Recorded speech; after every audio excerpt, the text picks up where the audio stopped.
Agrair-vos que un dimecres a la tarda heu volgut venir a escoltar parlar sobre conflictes bèl·lics, pau. Nosaltres cada quadrimestre publiquem una revista, que són monogràfics sobre diferents temes, que són les entitats que escullen aquests temes, d'acord? I són temes que acostumen a ser bastant densos. Penseu que hem parlat sobre conflictes, o sigui, què exigim, per exemple, quan parlem de salut, en un projecte de cooperació internacional, que és el que exigim. Imagineu el cas de Gaza, què exigim a Metges Sense Fronteres que faci allà? Només curar, fer denúncia, o sigui, una revista sobre aquests continguts, força densa, una altra sobre economia, sobre ajuda oficial al desenvolupament, o sobre la cara fosca de l'ajuda oficial al desenvolupament, i en l'última assemblea les entitats van decidir que volien parlar sobre pau i guerra. I com que era un tema bastant holístic i bastant difícil d'intentar encabir una sola revista, vam fer dues revistes. La primera, que és el número 9, que és la de color groc, que teniu allí, ens queda alguna, que parla una mica de tots aquells indicadors que expliquen el per què, més o menys. Un país entra en guerra amb un país tercer, o amb diversos països, o dintre, com una guerra civil, i aquí vam entrevistar gent de Nacions Unides, també de Metges Sense Fronteres, que ens explicaven això. I aquesta segona revista, que és el número 10, que el que hem intentat és explicar què passa un cop s'acaba la guerra. Evidentment, un cop s'acaba la guerra no ve la pau, sinó que venen molts reptes. I per fer-ho, us hem presentat dos blocs. El primer, per intentar resumir-ho una mica, és una mica l'actuació d'emergència, és a dir, apagar el foc de forma immediata, i el segon, tot i que és més important, que és aquest del foment de la cultura per la pau, sí que té una visió més de segona pantalla, més a llarg termini. Així, molt resumit, és això. Llavors, dir-vos que avui és la penúltima vegada que presentem la revista. El proper dia serà el 14 de novembre, i ho farem a l'antic Ajuntament, i, per exemple, dissabte vam estar a Amposta presentant la revista, i en aquesta última ho farem de la mà de Xema Caballero, que és el primer article que us vull explicar. Xema Caballero té una història, un currículum bastant interessant, i us invitaria, si us interessa, us explicaré que vingueu el 14 de novembre. A més, aquell dia, el Xema dona com a cluenta de la presentació de la revista 10 i inaugura una exposició que farem sobre el Marco Pini, que és el nostre il·lustrador, que potser coneixeu perquè és que ha fet el cartell de Sant Patec, i més, doncs amb nosaltres porta col·laborant 3 anys. Intento fer alguns highlights i passem ja a escoltar el doctor Jaria. De l'entrevista a Xema Caballero us explico el context més que el contingut, que crec que és més interessant. El Xema Caballero, us heu d'imaginar, any 94, i era expert en dret i resolució de conflictes, i Nacions Unides el fitxa per un projecte a Sierra Leona, de la mà d'UNICEF, per intentar reintegrar nens soldats, o sigui, nens que havien matat a pares, veïns, germans, a diferents comunitats a Sierra Leona que estaven en plena guerra civil. Era un projecte que en aquell moment Nacions Unides calculava que duraria un any i mig, i el pressupost era per un any i mig. El Xema porta 30 anys a Sierra Leona.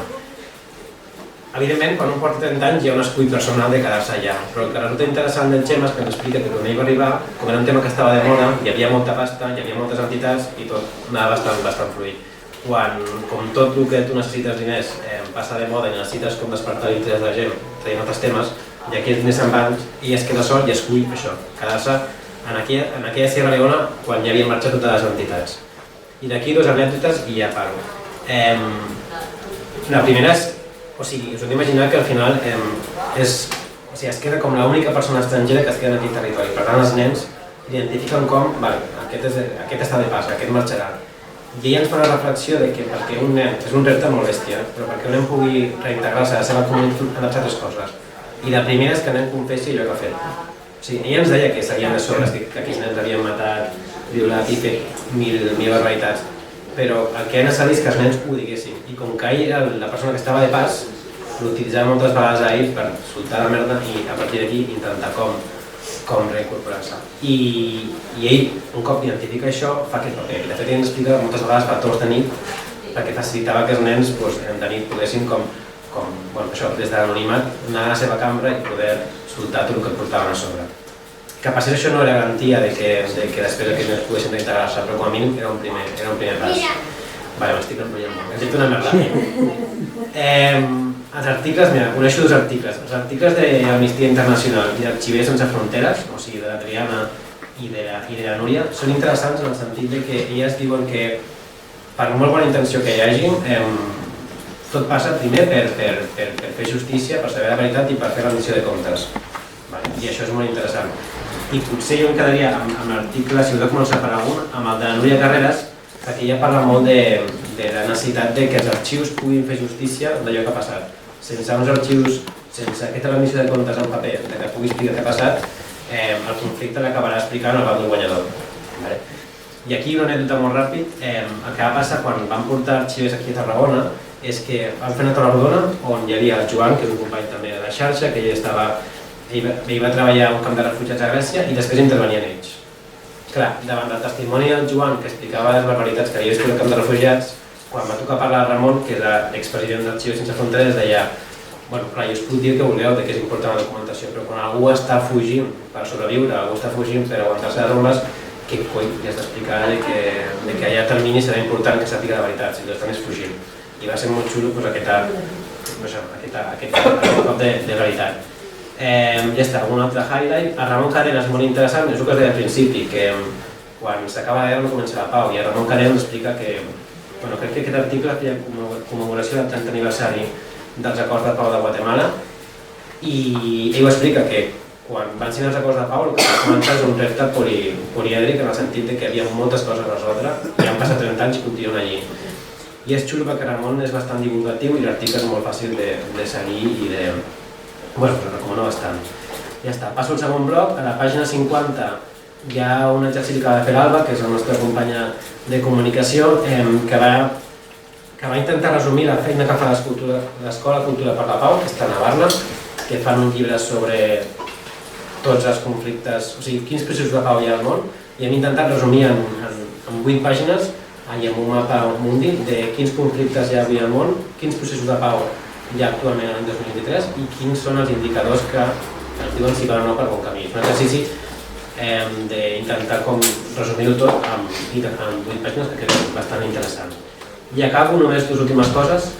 L'Anna Ayuso, que és economista i investigadora del CIDOB, que aquí l'Anna, us dic el contrari que Ramon, fa un article massa tècnic, crec, però el que intenta fer l'Anna Ayuso en el seu article és com explicar que, evidentment, l'ajuda humanitària és necessària en un país que està en ple conflicte, o sigui, imagineu-vos Gaza sense tota l'ajuda humanitària, però fa la crítica de qui coordina aquesta ajuda i l'eficàcia real d'aquesta ajuda. Us deixo aquí. La llàstima d'aquest article és que és un pèl tècnic, crec, i està sent gravat, però no passa res. Però bueno, que és bastant interessant. I per últim, i sent aquesta una revista que parla de pau a Tarragona, vam voler amb l'equip entrevistar la coordinadora Tarragona Patrimoni per la Pau, us faig 5 cèntims. La Cordi era, us hem d'imaginar, un grup d'amics i de voluntaris que durant 25 anys, cada primer diumenge de mes feia una performance a Tarragona per denunciar que el Port Tarragona acollia vaixells militars i per fer una mica d'incidència pacífica i antibèl·lica. I es veu, jo no sé, perquè això era a principis dels 2000, que fotien performance bastant heavis.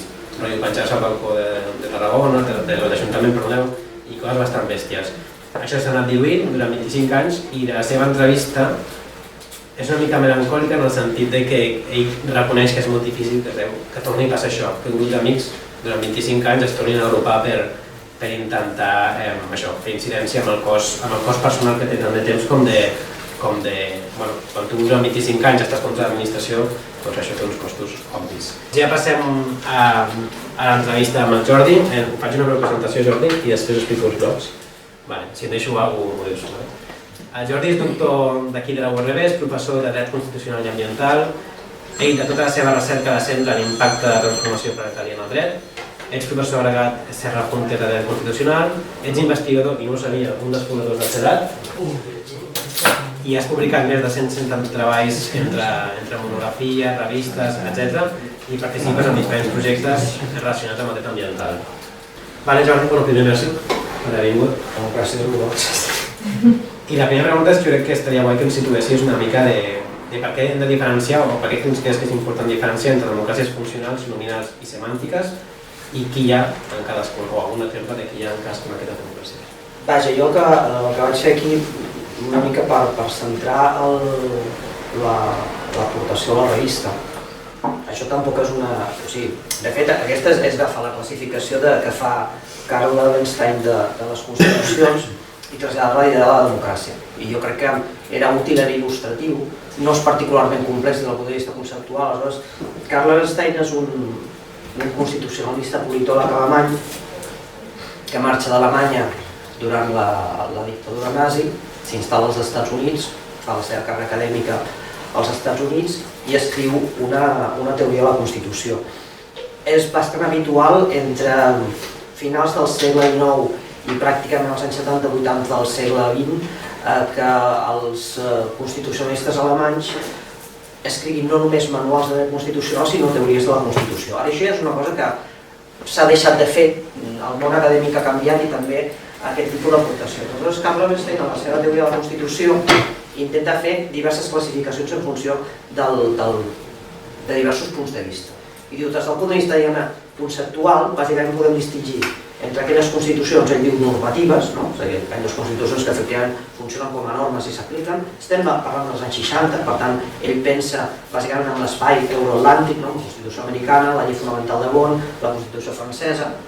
Aleshores diu, constitucions nominals, que a mi em sembla que és un concepte superxul, i de fet, per això ho vaig traslladar a la democràcia, que és constitucions que, des del punt de vista formal, són com les altres, però que regulen una societat que no està en sintonia amb aquella Constitució. Aleshores ell diu, són constitucions que en realitat no s'apliquen perquè per desigualtats socials, per pressions d'actors econòmics, fins i tot actors externs, però ell els atribueix, jo crec que això és interessant, un paper educatiu. Diu, bueno, no s'apliquen, però com estan allà, serveixen d'exemple i serveixen d'alguna manera com a model perquè aquesta societat efectivament avanci cap a una Constitució real. I després diu, hi ha constitucions semàntiques. A veure, igual que quan parlem de democràcia, quan parlem de Constitució, són conceptes molt políticament carregats. I ell està escrivint des de l'espai euroatlàntic amb el context de la Guerra Freda. Aleshores ell ve a dir, bueno, a veure, constitucions semàntiques són aquelles constitucions que organitzen el poder i no serveixen per res més que això. Aleshores, si això ho traslades a la democràcia, dius, bueno, clar, no pots dir democràcia normativa. Aleshores vaig pensar, bueno, una bona idea és dir democràcia funcional, és a dir, aquelles democràcies que almenys els que hi estem ens pensem que funcionen regularment i que com a ciutadans tenim alguna opció d'informar el poder polític.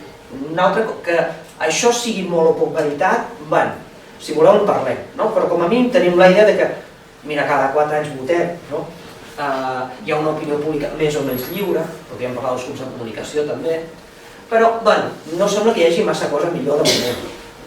Al final potser arribem a alguna conclusió contrària a això, però sembla que aquestes són les funcionals.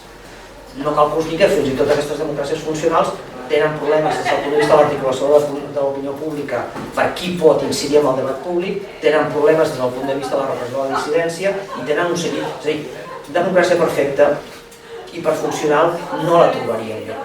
Després hi ha democràcies, i això passa molt, per exemple, a Amèrica Llatina, tu parlaves de Guatemala, de democràcies que d'alguna manera, que serien com les constitucions, diguem-ne, nominals. És a dir, que són societats que intenten que s'emmirallen en una democràcia que encara no existeix.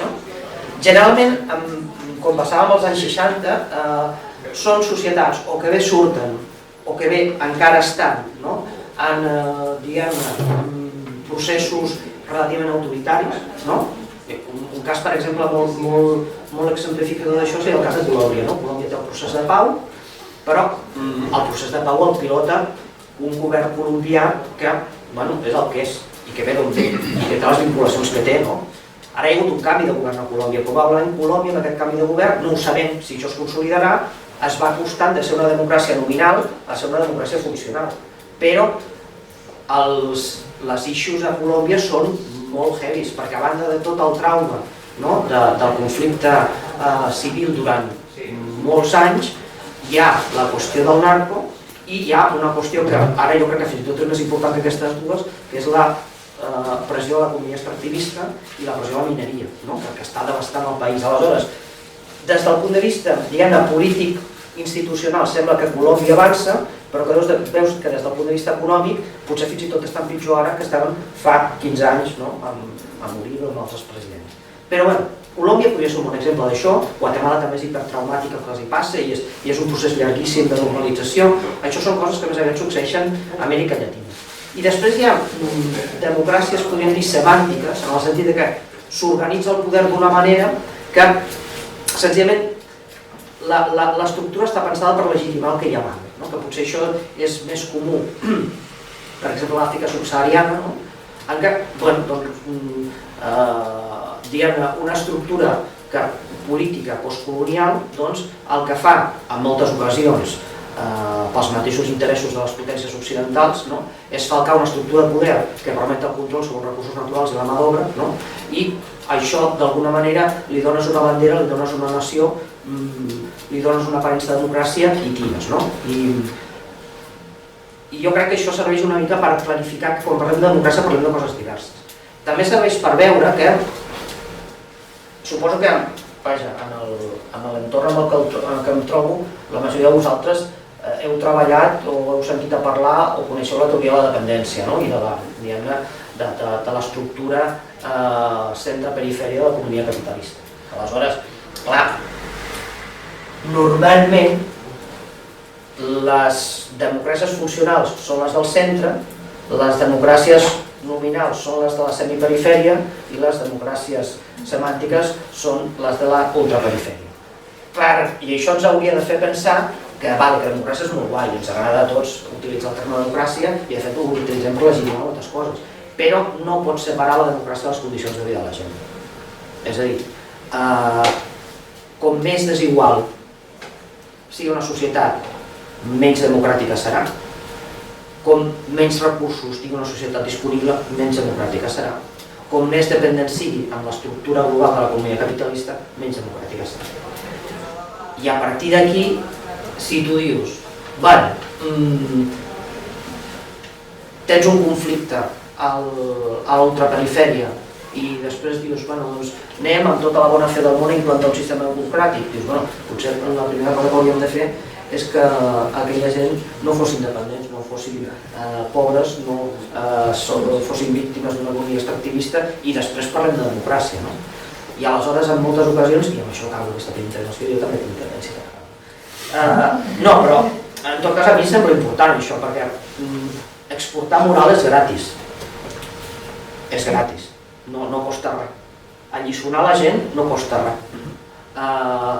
Donar-los recursos de veritat, perquè el deute també genera dependència, el deute és de les pitjors coses. Fixeu-vos que, de fet, això a Amèrica Llatina als anys 80 va ser devastador. I a més, som tan... potser nosaltres no, personalment cadascú nosaltres, però pertanyem a una comunitat tan cínica que dius, ens sobren els calés, tenim capital barat, per tant, i com ens sobren, doncs els posem al mercat. O sigui, això és a partir del boom dels el que es diu els eurodòlars, un mercat especulatiu que neix a la City de Londres, i la crisi del petroli, tenim molts calés per posar sobre la taula i no sabem què fer-ne Occident. I aleshores donem crèdit barat als pobres d'Amèrica Llatina. I aquella gent els entra una injecció de calés brutal. Però clar, és una injecció falsa, perquè al cap de 5 anys estan endeutats fins aquí. Aleshores, no pots separar-la, per concloure. Aquesta classificació és purament il·lustrativa per intentar explicar això.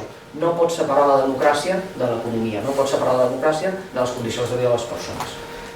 I per tant, jo crec que el primer que ens hem de plantejar quan parlem de democràcia, després d'un conflicte o democràcia en un context postcolonial o democràcia en un context de perifèria de l'economia mundial, el que ens hem de plantejar és com repartim els recursos, com ens organitzem econòmicament. Has obert 35 valors, ara aquí posa ordre en això, però jo que volia preguntar és, a priori, o si sé que no és així, la conclusió serà una altra, però hauríem d'anar a aquesta democràcia funcional. Intentar fer l'exercici de fer aquesta síntesi. Tot i així, tu molt bé identifiques que l'actual situació de crisi climàtica també posa en tot això. I te faig un afegitó. Inclús aquí, en aquesta democràcia funcional que tots anem, també està en dubte. O sigui, el de desconfiança vers aquesta democràcia també està...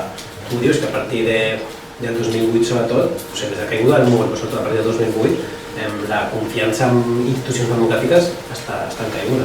Sí, perquè, diem democràcia funcional perquè de moment no hi ha res millor, no perquè aquesta sigui una meravella, no? Aleshores anem als eixos de la nostra democràcia. Jo crec que hi ha dos tipus de problemes que estan, que de fet estan íntimament relacionats, però que val la pena exposar de manera separada perquè es vegi el tipus de problemes que afrontem. Primer, la nostra això no ho dic, no, l'article, crec. La nostra és una democràcia fòssil. No fòssil en el sentit que estigui fossilitzada, sinó fòssil en el sentit que depèn de petroli barat. És a dir, el petroli barat és el que paga energèticament tota la nostra prosperitat, el que ens dona temps per dedicar a fer el que estem fent ara, no? Si ens haguéssim de guanyar la vida al camp, doncs possiblement no podríem presentar revistes, que ens dona les maneres de comunicar. O sigui, tu, per exemple, per tenir una democràcia, posem per cas Espanya, 47 milions de persones, necessites un consum energètic brutal, des del punt de vista de com funcionen els canals de transmissió de la informació. És a dir, tu votes i diumenge a la nit ja saps el resultat. I això implica tota una sèrie d'estructura tecnològica que la financem amb energia fòssil. I això arribarà un dia que no podrà ser. D'altra banda, l'energia fòssil, com moltes coses que abans o fèiem a mà o feien els animals, ara les fa el petroli, ens dona temps. I el temps és fonamental per a la ciutadania. O sigui, la cosa que sempre s'ha explicat, segurament a l'institut us han explicat això dels grecs, la democràcia d'Atenes. Bueno, es diu la democràcia grega, però un millor que era un democràtic era Atenes. I per què funcionava allò? Funcionava perquè eren uns senyors que tenien temps, i dic senyors perquè eren senyors. Clar, tenien temps, perquè la feina la feien els esclaus i les dones. Aleshores, què feies tu? Et dedicaves tot el dia a anar a la plaça pública i, ostres, així demòcrata també ho soc jo. El temps, o sigui, recursos, temps, energia i democràcia van lligats. I, lamentablement, per exemple, a la meva àrea de constitucional, parlem de democràcia com si fos un bolet, com si fossin les institucions, com si fos una qüestió de tècniques, de quin és el sistema electoral i tal, no. La democràcia depèn dels recursos i depèn del temps de la gent. I el nostre temps el finança el sobreconsum de petroli. Però resulta que ens hem passat de frenada. Ara tenim tant de temps i tants recursos que ara dediquem el nostre temps lliure no a ser ciutadans, sinó a ser consumidors. I per tant, la democràcia fòssil el que tendeix a generar és una població que té una sensació de llibertat perquè pot comprar coses. De fet, la nostra llibertat bàsicament consisteix, o sigui, diem, pots escollir. Bé, pots escollir que compres, no massa més cosa. Que, bueno, potser està bé, no dic que no, però cal posar les coses en el seu punt. I aleshores, però això és gairebé, jo crec que meritaria un estudi matemàtic, és a dir, com més consumidor ets, menys ciutadà ets. Perquè és una qüestió de què dediques el teu temps de vida, no? Aleshores, dediques un espai a treballar, tu dediques un espai a la teva família i als teus amics, o sigui, al teu cercle social, i a la resta de temps o et dediques a ser ciutadà o et dediques a ser consumidor. El dediquem a ser consumidor. Per això, les democràcies fòssils tendeixen a erosionar-se. Què és el que passa finalment? Doncs que votem cada 4 anys. Bueno, a Catalunya més sovint, no? Perquè com ben dissolent al Parlament tot... Però bueno, després passa el que passa. Vas votant, no? Bueno, ara tens Twitter, que t'empodera perquè penses que influeixes amb la gent, que això també ens ho hauríem de plantejar, no? I al final, fora d'això, que tu fas molta gràcia enviant tuits o votant quan vas a votar, o abstenint-te, que ara potser fins i tot és més poderós que votar, el cas és que les decisions les prenen uns òrgans que formalment te representen, no? L'article 57 de l'Estatut diu el Parlament de Catalunya representa el poble de Catalunya. Per tant, quan ells aproven una llei, l'aproven en nom nostre, no? Però nosaltres intervenim? No, nosaltres posem la confiança ni tan sols en una gent, perquè agafem una papereta ni ens mirem els noms. A mi em fa molta gràcia allò de, ostres, aquest va número 3, ho saben a casa seva i al partit no ho sap ningú que va de número 3. De fet, no li importa ningú, tu fots una torreta número 1 i la gent votaria exactament igual, no? I clar, això és la part graciosa. La part menys graciosa d'això és que les nostres institucions potencialment democràtiques són molt fàcilment capturades per les corporacions. O sigui, el lobbying és el que acaba condicionant les decisions que es prenen.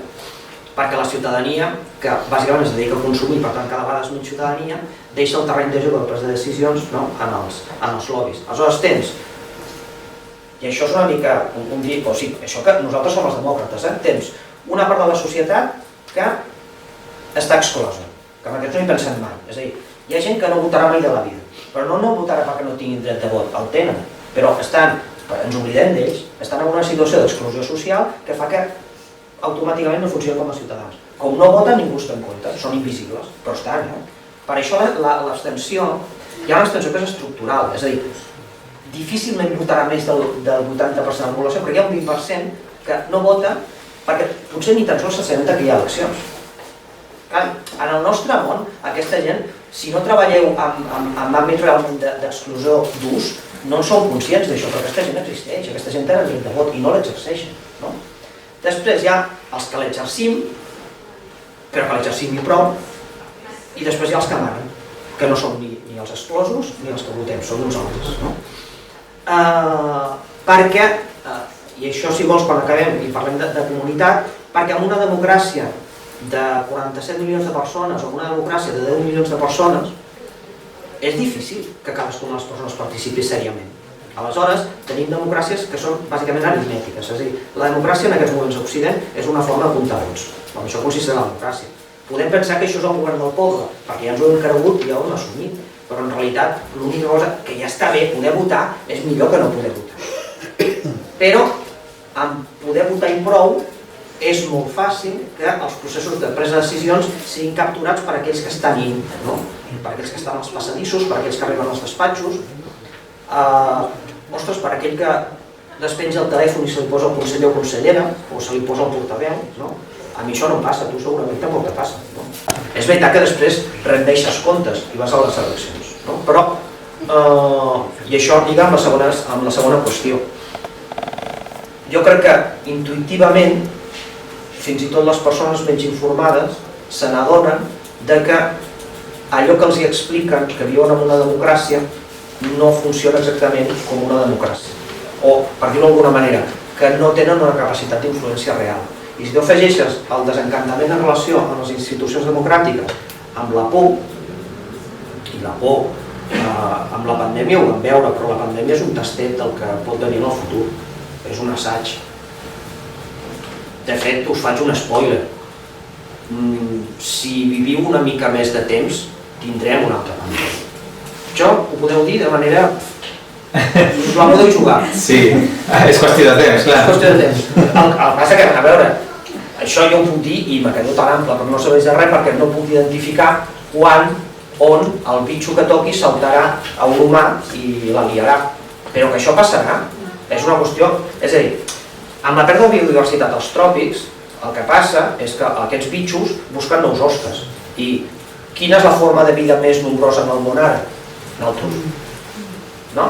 Aleshores, o salten directament a naltros o utilitzen una estació intermèdia que pot ser qualsevol sinàntrop, una rata o un gos, però que això passarà. Aleshores, anem cap a un món amb menys disponibilitat energètica, és a dir, les renovables és guai, però no és seriós pensar que les renovables ens donaran la mateixa quantitat d'energia que ens dona el petroli. Aleshores, expliquem a la població que amb la transició energètica serà tot igual, però no serà tot igual. Clar, com expliquem a la població coses que no són veritat, després la població no ens creu, és allò de Pedro i el Lobo, no? Aleshores, menys energia disponible, més riscos sanitaris, canvi climàtic, tenim l'huracà aquest que ara representa que ha d'arrasar Florida, no? No vull ser catastrofista, és a dir, de coses lletges n'hi ha hagut tota la vida i nosaltres estem molt ben acostumats perquè hem perdut la idea de risc. Aleshores anem cap a una situació més delicada d'aquest punt de vista. Clar, naturalment això genera por i aquesta por erosiona, per dir-ho d'alguna manera, els sistemes democràtics. La part més transparent d'aquesta por són els populistes de dretes, que diuen, bueno, opció A, això no està passant, opció B, ho arreglarem amb tecnomasclisme, que és el miracle dels pans i els peixos. I aleshores veieu que molta gent, amb les democràcies aquestes funcionals occidentals, diu, doncs anem a votar aquests. Però clar, aquests demòcrates, no sembla que ho siguin massa, no? Opció B, la socialdemocràcia. Quin és el problema de la socialdemocràcia? Que la socialdemocràcia es basa en unes promeses a la societat fetes sobre una sobreabundància energètica i fetes, i això és superimportant, a partir de la invisibilització de la perifèria de l'economia. És a dir, tu els dius als obrers alemanys, ara viuràs millor. I efectivament ho aconsegueixes. Els obrers alemanys, com sabeu, als anys 50 i 60 despeguen, i per això hi ha gent d'aquí que se n'hi va. I tenen allò que a mi em sembla també molt, i que té a veure amb idees profundes de democràcia, de la cogestió a les grans companyies, el fet que els sindicats estiguin al Consell d'Administració de Volkswagen, a mi em sembla estupendo. Però què passa? Que aquests obrers alemanys que milloren el seu nivell de vida, el milloren a costa del treball no retribuït de tota la gent de la perifèria que enriqueix el centre. Aleshores, clar, quan tu poses a l'equació, primer hi poses a les dones, que de moment no les tenies, i després poses a tots aquells que estaven fora del centre de l'economia mundial, resulta que aleshores te n'adones que la promesa de la socialdemocràcia estava construïda sobre la suposició que els recursos eren inexhauribles. I clar, tu li has estat prometent a la gent durant molt de temps que li has estat prometent prosperitat. I acabo ara aquest bloc, Per entendre'ns, és que això és bastant important. Tu has legitimat el sistema no pas dient-los a la gent tu pots manar, sinó dient-los a la gent tu viuràs bé, que són dues coses diferents. Poder participar, i de fet jo crec que fins i tot vosaltres, o sigui, en la nostra vida quotidiana ho podem experimentar això, la diferència que hi ha entre un intercanvi comercial i una relació personal profunda. Aleshores, el que li hem dit a la gent no és ostres, estem junts en el mateix barco, participem en entitat política, ens sortirem amb el que tenim, sinó que el que li hem dit és el sistema polític està per facilitar-te una vida pròspera. I si tu et presentes a les eleccions i li dius a la gent que hi haurà menys energia o hi haurà menys quartos, vaja, els teus assessors t'envien al racó de pensar, però ja, perquè no hi ha ningú que pugui guanyar unes eleccions explicant-li a la gent que viurà pitjor del que vivien. Aleshores, clar, si d'una banda uns t'expliquen, jo tinc la solució, que consisteix en més tecnologia i pegar més gent, i els altres et diuen hi ha una expectativa però tu veus que no és concreta, doncs tens el que ja esteu veient a Europa en aquests moments i el que també veiem als Estats Units, i posem tots ciris a la mare de Déu per veure què passarà al novembre, però és que anem cap aquí. Però això és el que estem intentant explotar, és a dir, al final tu estàs dibuixant un escenari i torno a dir allò que hi ha diferents autors que acaben la mateixa conclusió, que és el que és l'economia de clústers on el centre absorbeix tota la perifèria. Llavors, no és que sigui la millor solució, però és la que coneixem, que té tots aquests eixos i febleses que estàs dit ara, i això és el que estem intentant exportar. És més, estem exigint i estem condicionant a l'ajuda que moltes vegades donem. Ja sigui els 80, però no cal anar tan lluny, ara mateix.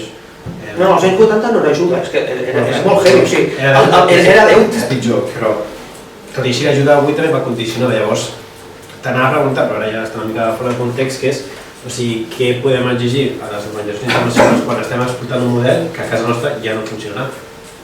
Potser d'entrada ho podríem exigir menys cinisme, això estaria bé.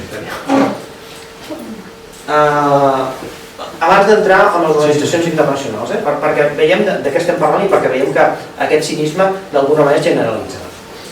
La Constitució espanyola reconeix el vot, tant el sufragi passiu com el sufragi actiu, als ciutadans estrangers a les eleccions municipals, d'acord amb el que diguin els tractats i la llei. Per tant, la Constitució directament no ho atribueix, sinó que caldrà un tractat internacional o una llei que digui els ciutadans de tal nacionalitat poden votar a les eleccions municipals a Espanya. Doncs està bé, diu això. Però, diu, en condicions de reciprocitat. Això sempre m'ha encantat, perquè significa que si tu vens d'una dictadura, on no és que no puguin votar els espanyols, no poden votar ni els d'allà, no podràs votar a Espanya. És a dir, la motxilla de la dictadura la portes tu. Això és brutal. Clar, la primera lectura que la gent fa, i és la intuïtiva, és clar, si no deixen votar els espanyols, és natural que nosaltres no deixem votar amb aquesta gent. Però clar, dius, ostres, és que pot ser que no votin els espanyols perquè els d'allà tampoc voten. Aleshores, per què algú que ve d'allà, i potser ve d'allà com a refugiat, no ha de poder votar perquè el seu país és una dictadura? És que és una mica el món al revés. Aleshores, per això, en moltes ocasions, a vegades amb tota la bona fe del món, ostres, no hem perdut, fins i tot els que tenim més bona fe, el complex de superioritat i d'alliçonar la gent i de dir-los com han de fer les coses. I potser hauríem de repensar això. I clar, les organitzacions internacionals, com tota la vida, s'ha de pagar.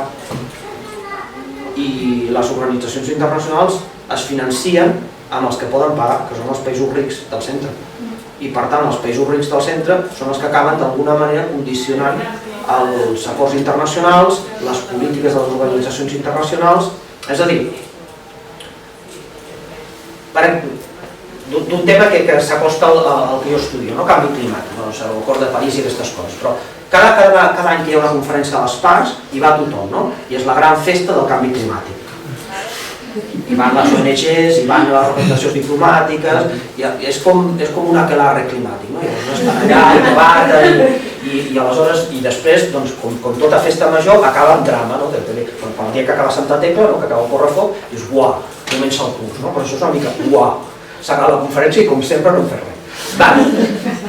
Però fins i tot quan fan alguna cosa, el famós acord de París, que clar, es negocia a París, la República Francesa hi fot molts recursos, perquè els acords internacionals els fa gent amb una... Bueno, no com aquesta, una sala una mica més luxosa, vull dir, això no es negocia res, no? Però vull dir que és això, és gent asseguts en cadires que estan amb el paper, o ara amb el laptop, no?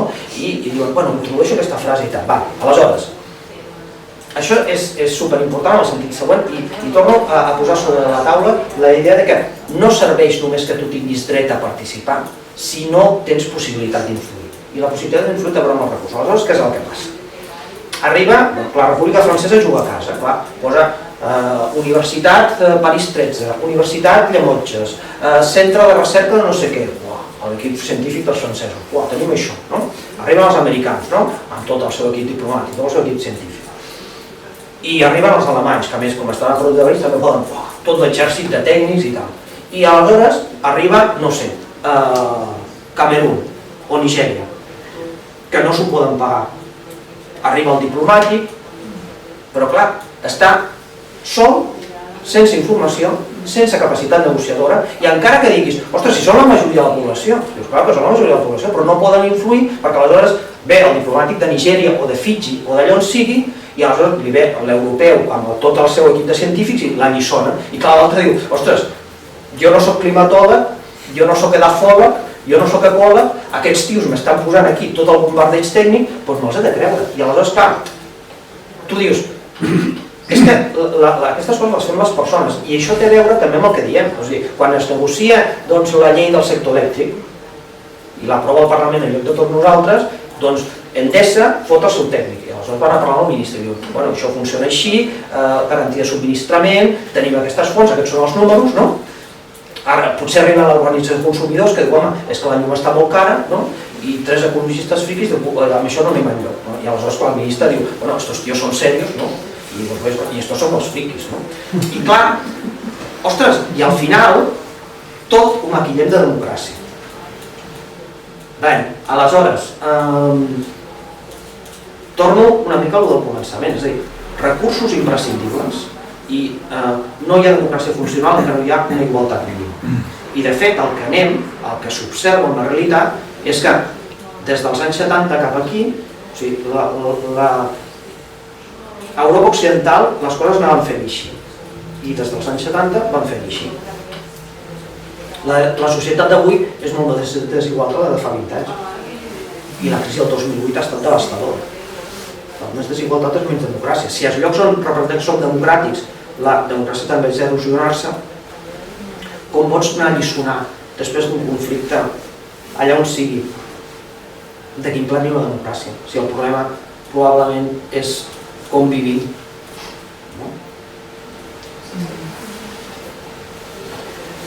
Anem directament a... perquè aquesta és una frase d'unes cluendes o unes conclusions que dius un article, que després si vols una afegeixes tu, que és en aquest com vivim i cap a on hem d'anar. Tu parles molt del sentit comunitari, però més que per tamany, a mi que em va dir atenció o em va atrapar més, és que passen a ser solucions que podem identificar com tangibles, en el sentit de que parlar de democràcia en sentit tan així, tan efímer, potser se t'escapa.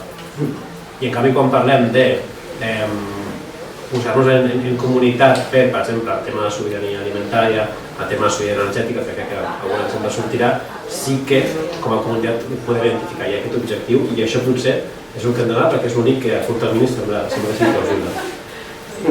Jo treballo últimament en democràcia energètica.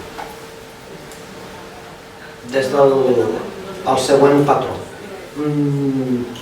Anem cap a un món progressivament desfossilitzat, no desfossilitzat d'aquí 2 dies, perquè les reserves encara són molt significatives, en segon lloc perquè no farem res en relació amb el canvi climàtic, i en tercer lloc perquè hi ha uns costos de transició. De fet, bona part de la tecnologia de les renovables és molt intensiva en carboni.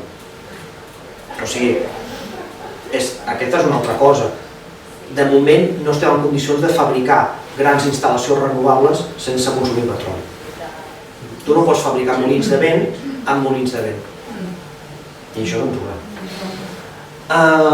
Aleshores, estem en un procés de transició. Aleshores, aquest procés de transició segurament, per una qüestió que no tinguem disponibilitat de petroli, ens portarà a, diguem-ne, un sistema energètic més distribuït, cosa que en principi sona bé.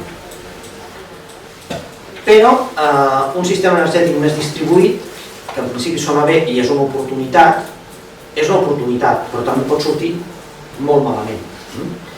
Jo crec que no demà, probablement no d'aquí 5 anys, 10, 15, 20 anys més plausible, anem cap a, i de fet això és el que anirem visualitzant amb diguem, dels enfrontaments polítics ja reals, no? Anem a una, diguem-ne, a una alternativa, a una divergència o una dicotomia com a societat entre comuns i neofeudalisme. Depèn de com... Comuns o comunitats, no? O neofeudalisme. És a dir, anirem a un món de comunitats més petites, però per una qüestió bàsicament energètica i tecnològica, a no ser que descobrim, que sempre ens diuen que això és possible, una font d'energia d'aquestes inexhauribles, la fusió nuclear, però de moment això no ha sortit bé. En principi, si no hi ha un miracle tecnològic, anem cap a comunitats més petites, que és una oportunitat. Però depèn de com fem la transició energètica o altres transicions, aquestes comunitats poden ser o autònomes o interdependents. Si us fixeu, per exemple, a Terres de l'Ebre, crec que això és superclar, que és el pool energètic de Catalunya, amb un món que mou l'energia hauria de ser el lloc més ric i en canvi és el lloc més pobre. Doncs jo crec que amb això ja està tot dit.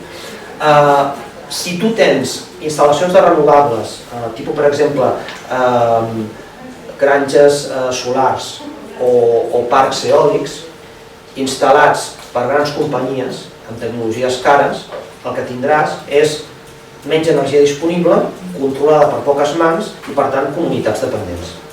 Si en canvi aprofites l'oportunitat per transitar cap a produccions energètiques també del sistema distribuït que estan en mans de les comunitats, com tu manaràs sobre els teus recursos, el mateix una mica amb els aliments. Tu tindràs més autonomia com a comunitat.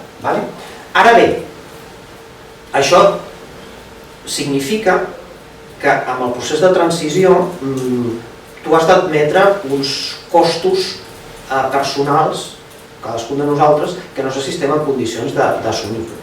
Per què? Perquè això, què és el que demana fonamentalment? A banda d'una certa capacitat financera, però tampoc molt excessiva, el que demana sobretot és temps. I justament el temps és el que nosaltres, en aquests moments, gastem en tant que consumidors. No només consumidors d'anar al súper, sinó consumidors de sèries de Netflix o de qualsevol altra cosa. És a dir, nosaltres ens hem acostumat a el porque yo lo valgo, allò me faig un regal a mi mateix, doncs vinga, va, he treballat molt en guany, doncs me'n vaig a un spa, i si no te'n pots pagar un spa, doncs te pagues una altra cosa, però la idea és que, com t'has sacrificat tant a la vida, mereixes premis. I clar, el que vol això, és a dir, la democràcia vol temps, I si tu vols transitar cap a un sistema més just, representa que part del nostre temps l'haurem de consumir fent coses que ara no fem, no?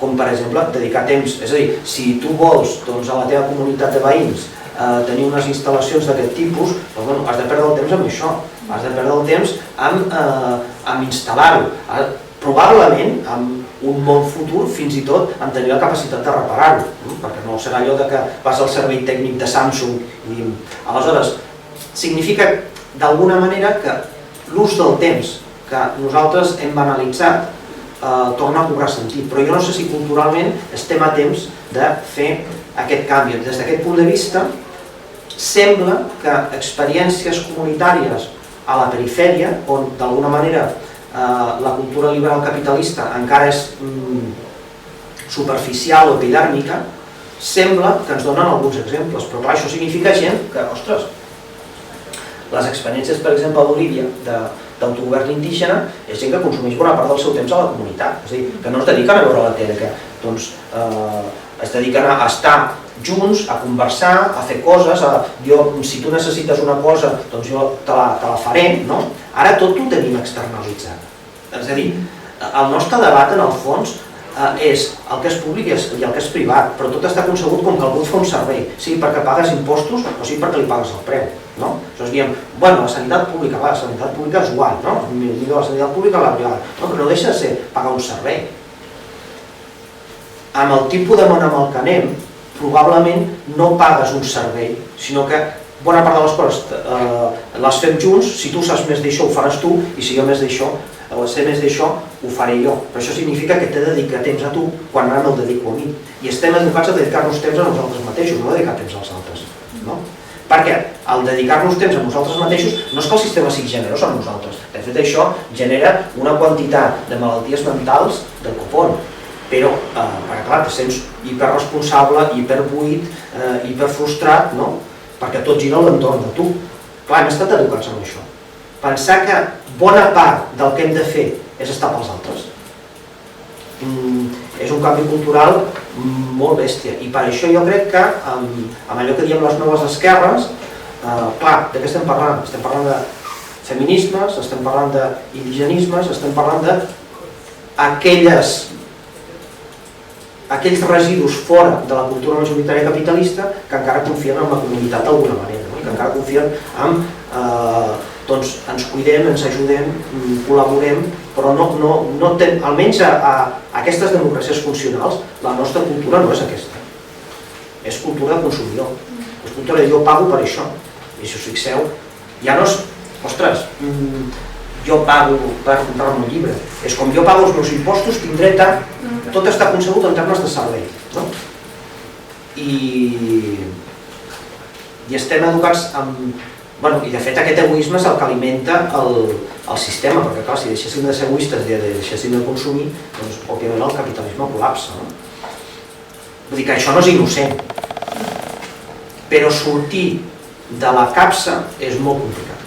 O sigui, tu pots pensar això no està bé, ho hauríem de fer d'una altra manera, però de dir-ho a realment implementar una manera de fer, perquè m'estàs d'entendre amb els altres, estàs d'entendre amb els teus veïns, és difícil, però jo crec que el repte que tenim per davant és aquest, i com més aviat ens hi posem millor. Aleshores, una mica concloent, jo crec que aquí i fora d'aquí, si tu tens uns recursos, per exemple com a ONG, o tens uns recursos com a organització internacional, has de consumir aquests recursos en ajudar, no a te vaig a fer una Constitució i te vaig a construir un Parlament, sinó ajudar a construir comunitat. O sigui, si tens recursos, doncs, ostres, paga amb aquesta comunitat perquè tinguin aigua, perquè se faci una instal·lació energètica, perquè siguin funcionals, i deixa't estar d'aquestes coses que m'aconviden a mi, un professor de Constitucional, doncs vinga, te'n vas a Guatemala a explicar-nos què és una democràcia.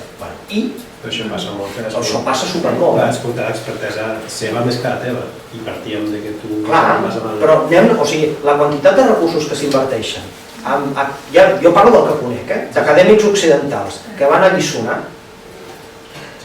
són brutals. I si són europeus encara ho fan amb una certa modèstia. Si són americans senzillament diuen, bueno, vosaltres no teniu, s'està gravant, és igual, ni puta idea, no? I i jo us vinc a ensenyar com funciona la democràcia. I ho diuen així, i ja, o sigui, però això ha passat aquí. O sigui, jo he vist una Constitució catalana escrita per un acadèmic americà, que venia aquí a vendre els espolits, després vam fer el que vam fer, no? Però que el tio venia amb una Constitució escrita, que dius, és fascinant, és fascinant. O sigui, el concepte de no saber el que estem fent, jo us porto la Constitució, dius, però doncs això passa. I això aquí fa molta risa. O sigui, estem pagant diners perquè hi hagi gent que vagi a l'Àfrica o vagi a Amèrica Llatina a fer això. I això ajuda algú? Bueno, ajuda el que ho fa. És un dels màxims aprenentatges. De fet, en el món de la cooperació internacional, aquest club de rics que dius que tu, que és el CAC, són 30 països. O sigui, hi ha 30 països que estan decidint què fem amb els diners i amb els projectes que hem de fer al llarg de tot el món. D'aquests 30 països no me'ls sé de memòria, però segur que si féssim llista ens en sentaríem. No, clar, te sortirà per PIB. Sí, exacte. La l'últim, perquè hauríem de deixar també... Sí, perdoneu, d'aquests dos escenaris que has dibuixat de la comunitat i de les comunitats dependents, per nosaltres demanar la primera opció, res invita a pensar que sigui així. O sigui, al final aquest empoderament tant de comunitari no és el que s'està avui en dia precisament com divulgant. Més enllà de... No, perquè no s'estigui divulgant fins a cert punt és raonable. És a dir, si d'alguna manera el discurs públic en principi és obert, però òbviament hi ha gent que té accés prèmium al discurs i al debat públic perquè tenen més recursos. Aleshores, doncs, clar, els actors privilegiats, per una qüestió de disponibilitat dels recursos que entren en el debat públic, posen l'èmfasi en moltes coses, i és natural que sigui així.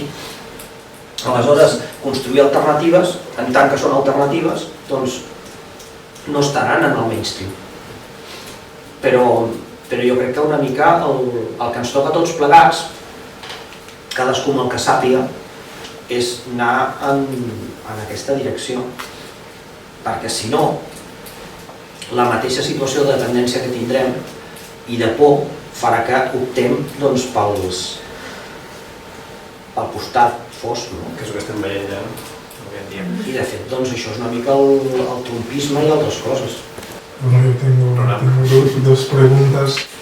He escuchado al profesor y todo lo que ha dicho, había más críticas, ¿no? Que al final nos ha dejado con una solución de qué podemos hacer o cuál es la solución en este tipo de casos. Por ejemplo, cuando hablas de España. Y segundo, cuando has hablado de España es un país consumidor y que al lugar de esto dedicar tiempo, por ejemplo, a construir la comunidad, estoy pensando en el caso de África. En África, por ejemplo, estamos más dedicando tiempo a construir la comunidad porque somos considerados como países no desarrollados. Y cuando hablamos de desarrollo, venimos al estado donde está España a consumir. Entonces, no sé en qué momento un país puede realmente llegar a la democracia funcional si tenemos solo estas dos opciones. En la mirada así tenemos o soy pobre y estoy dedicando mi tiempo a otras cosas, construir la comunidad, o me considero como rico como los demás, teniendo tecnología avanzada y tal. Esos son mis preguntas. Jo crec que cada vegada estarem menys rics, o dit d'una altra manera, cada vegada hi haurà menys rics que seran més rics. Y per tant, les expectatives de consum Esta frase en catalán no lo entiendo, porque hago mucho trabajo en mi cerebro para entender en catalán y... O sigui, tu dius, no? Nosaltres som comunitaris perquè som pobres i vosaltres, com sou rics, feu el que feu. Mi argumento es, va a haber menos ricos de número, más ricos de recursos. Sí? Vale. Per tant, això, o sigui, el benestar que ara tenim a l'Occident europeu i als Estats Units serà cada vegada menor, des del punt de vista de capacitat de consum. Vale. Perquè jo no diria allò de los ricos también lloran, però la idea és que la capacitat de consum que ens dona un benestar material en principi té molts costos personals, perquè ens col·loca, òbviament té alguns avantatges, tot i que la majoria d'avantatges que té no tenen tant a veure amb el consum com amb algunes tecnologies, per exemple en l'àmbit de la salut, que et permeten, en principi, tenir menys dolor o viure millor. Però des del punt de vista del benestar que molta gent ve a buscar a Europa, venint d'Àfrica o venint d'Amèrica Llatina, és un benestar molt trampós, perquè et col·loca en una dinàmica del desig que sempre estàs incomplet, no tens mai un moment de plenitud. Quan tu t'has comprat una cosa, estàs pensant en la cosa següent. De fet, és molt més important l'acte de comprar que no l'acte d'utilitzar el producte que compres. I per tant, en el fons, una cosa és ser pobre i una altra cosa és ser miserable. És miserable aquella persona que està exclosa i que està sola, expulsada de la seva comunitat, no té recursos, això no és el que volem. Ara bé, que tinguem menys recursos econòmics les persones individualment i que dediquem més temps a nosaltres, potser és una cosa cap a la qual hauríem d'avançar. I en tot cas, fins i tot, no és una expressió d'un desig. O fem això, o estarem en una situació de ser més pobres des del punt de vista dels recursos i tenir cap comunitat que ens salvi. I per tant jo crec que aquí hem d'aprendre els uns dels altres. És a dir, no es tracta que jo vagi a l'Àfrica a explicar la democràcia, sinó que es tracta que de la meva experiència i de la teva experiència puguem aprendre per fer d'alguna manera, per construir una cosa que no està construïda, que és vides comunitàries amb sentit. I això, diguem-ne que és la part, si voleu, bonica, però també té una part no tan bonica, si voleu, o menys romàntica, que és una comunitat sòlida es cuida, però una comunitat sòlida també es defensa. És a dir, anem a un món de competència pels recursos i per tant necessitem comunitats sòlides des del punt de vista que cuiden els seus membres però que també tenen estratègies d'autodefensa. És a dir, no anem a un món idíl·lic dels anarquistes del segle XIX en què ens associarem i serem tots guais i ens cuidarem perquè les persones són bones. Anem a un món molt conflictiu i per tant les estratègies comunitàries no són estratègies només de creació de comunitat i de solidaritat interna, que amb això jo crec que podem aprendre més nosaltres de vosaltres que no pas al revés, sinó que també són comunitats d'autodefensa. Perquè venen temps difícils i jo crec que és millor ser autònom i tenir aquesta possibilitat que no ser dependent, però tot de moment ens porta cap a ser dependents i per tant ens porta a que cada vegada més persones d'Occident estiguen en una situació de precarietat com moltes persones a l'Àfrica o a l'Amèrica Llatina que no pas a l'inrevés. O sigui, el món amb el que anem és un món en què no guanyeu vosaltres, sinó que anem perdent nosaltres. I per tant, els perdedors cada vegada són més. I per evitar això, cal que posem mans a l'obra, per dir-ho d'alguna manera, i que des de coses molt petites, des de la comunitat de veïns i com consumim energia, fins quins productes alimentaris consumim, fins a què dediquem el nostre temps. I això, diguem-ne, com a democràcia social o comunitària. Però això ha d'anar acompanyat de determinades mesures des del punt de vista de les institucions democràtiques. És a dir, jo no dic que abandonem el poder de la papereta. O sigui, tot això és igual, però no pots abandonar les institucions. Perquè si abandones les institucions, abandones un front de batalla que és crucial. I les institucions són importants, perquè les institucions poden fer lleis que afavoreixen les comunitats energètiques o poden fer lleis que afavoreixen els grans parcs eòlics. Poden fer lleis que afavoreixen les grans cadenes de distribució alimentària o poden fer lleis que afavoreixen l'alimentació de proximitat. I això ho fan aquests que representen, valgui la redundància. I per tant, no es tracta només de construir comunitat, sinó que es tracta també de no abandonar la lluita per les institucions.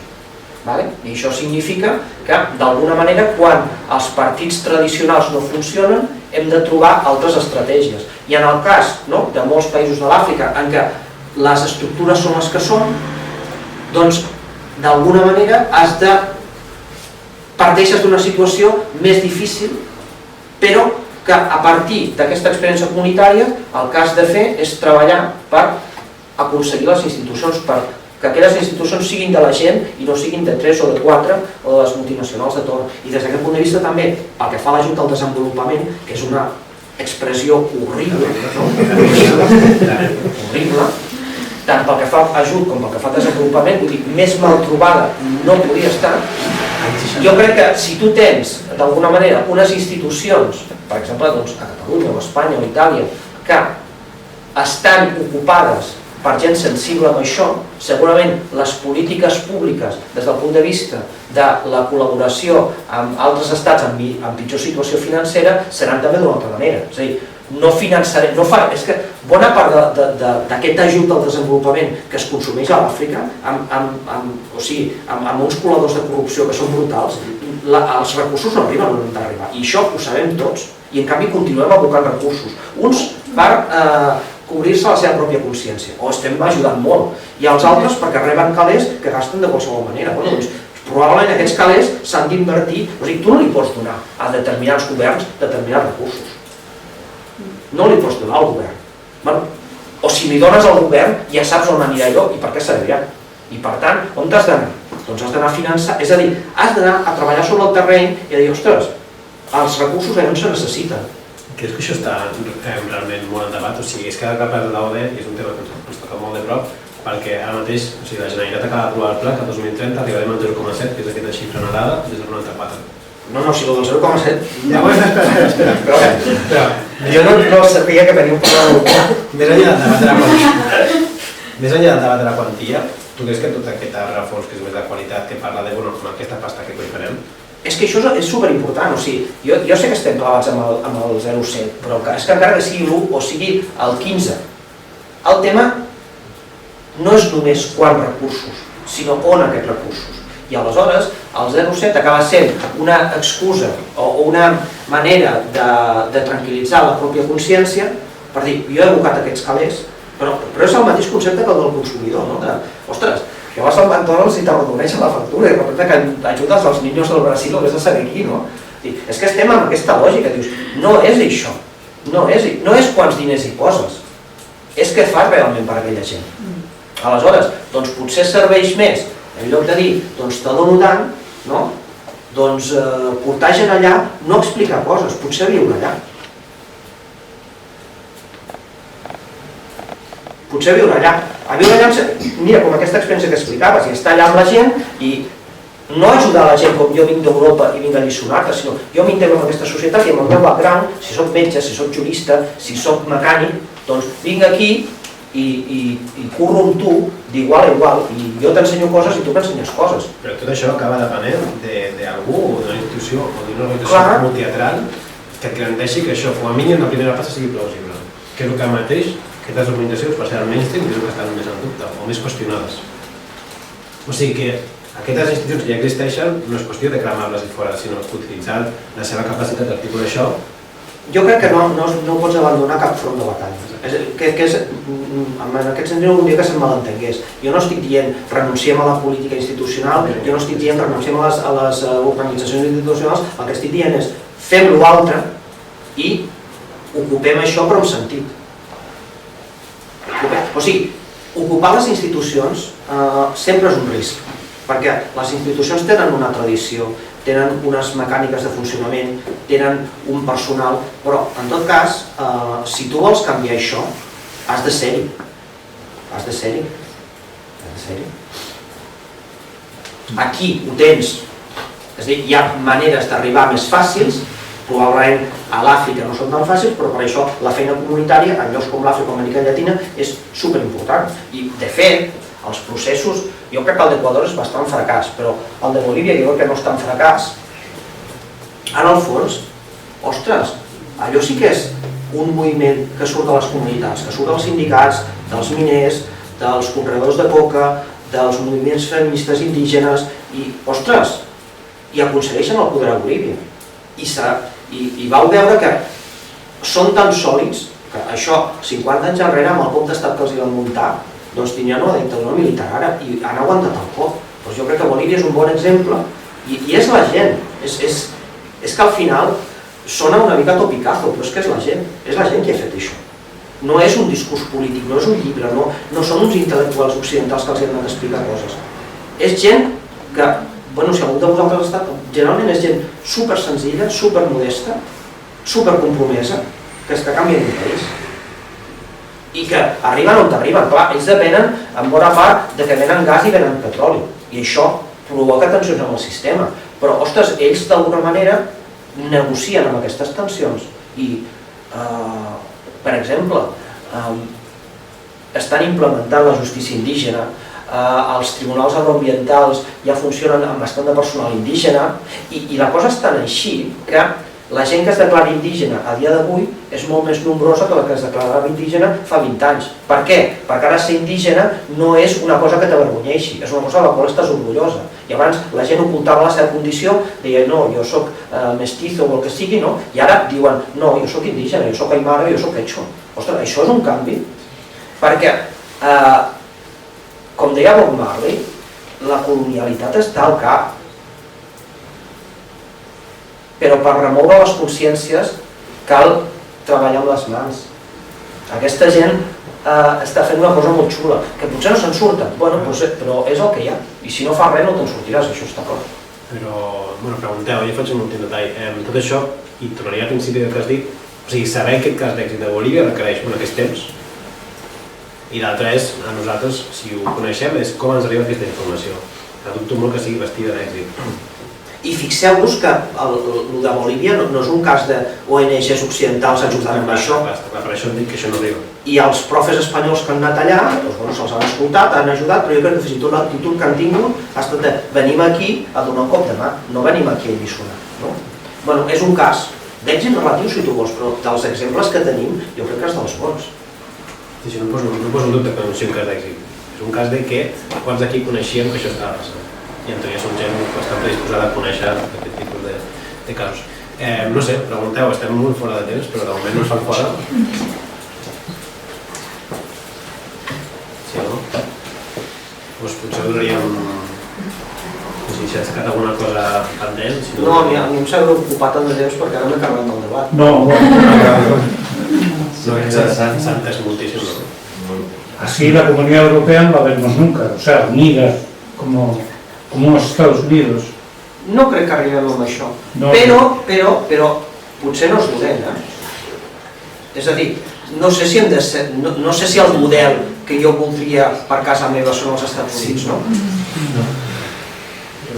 Porque también ahí es cuestionable. Es que yo creo que la perfección en este tema nunca llegará. No, claro que no. Porque en todos los casos, aunque donde hablemos de la democracia, hay fallos que que tocan muy a la gente, ¿no? Cuando hablemos, por ejemplo, de la transición energética, el tiempo que nos lleva, los materiales que nos piden, el proceso que se hará esto, tiene también una repercusión en otros sitios sobre sus democracias también, o sobre sus procesos de democracia. Entonces yo creo que al final es algo muy complejo. Sí. No sé cómo explicarlo. És que és molt complex i cadascun de nosaltres tenim un coneixement limitat de les coses, però algunes cosetes sí que podem fer. I tant des del punt de vista del que fem com a ciutadans, és a dir, ser més ciutadans, com des del punt de vista del que fem com a consumidors. Com a consumidors som bastant poderosos, i no utilitzem el nostre poder com a consumidors en moltes ocasions. Sí, el consum pot fer molt de mal, però depèn de com gastis els teus diners, per als que en tenim una mica, perquè la gent que cobra una nòmina, doncs depèn de com gastis aquesta nòmina, home, potser tu individualment no pots canviar el món, però molta gent fent les mateixes coses. Mira, per posar un altre exemple d'Àfrica, la Shell, que és la Shell, per un boicot de consumidors va haver de canviar pràctiques a Nigèria. I després una altra cosa, que no té a veure amb la democràcia, però bueno, ja que estem aquí, una altra batalla que no s'ha de renunciar, la batalla judicial. Els tribunals de justícia són una altra font de batalla. De fet, els tribunals de justícia... Ara als Estats Units és una aixeta que s'ha tancat, que fins ara als Estats Units havien estat un refugi per determinades demandes, i justament per una demanda nigeriana que van desestimar, és una aixeta que s'ha tancat. Però els tribunals són un front de batalla superimportant en relació amb la responsabilitat de les multinacionals. I això, a llocs com Nigèria, a llocs com el Congo, a llocs com Bolívia, com Equador, és superimportant. És superimportant, perquè allà on les institucions democràtiques fallen, i mira, i això és un altre lloc per posar-hi diners des del punt de vista d'ajut. Hi ha comunitats que han estat molt perjudicades per l'activitat d'una extractiva, d'una minera, d'una petroliera, del que sigui. I el seu sistema judicial generalment està molt corromput i difícilment els donarà la solució. Fins i tot si els hi dona, com la multinacional no té la seu allà, no els hi pagaran mal. Però en canvi, si aquesta mateixa companyia la portes a un tribunal al Regne Unit, o a un tribunal d'Alemanya, o a un tribunal de França, i ho fas bé, si guanyes el cas, li trauràs molts diners, que no és l'objectiu, però repararàs a la gent i tindràs recursos per invertir allà, de la gent. No són d'una ONG ni d'ajut al desenvolupament, no, són recursos que la gent obté de la indemnització. Aleshores jo crec que, per exemple, consumir recursos per part d'organitzacions no governamentals en finançar a comunitats perquè litiguin a Occident i treguin diners és una bona manera d'invertir els recursos. Perquè aquests diners sí que van directament a la comunitat, no van a l'Estat, no van al president corrupte de no sé on, van a la gent. I és una manera també de pressionar a les companyies perquè segons quines pràctiques deixin de fer-les. Aleshores, no has de deixar cap front de batalla i quan veus que implementar una democràcia a l'occidental a determinat lloc no és possible, potser consumeix els teus recursos en empoderar les comunitats. I si ho fas bé, pot ser que les comunitats acabin tenint bastants recursos per fer coses.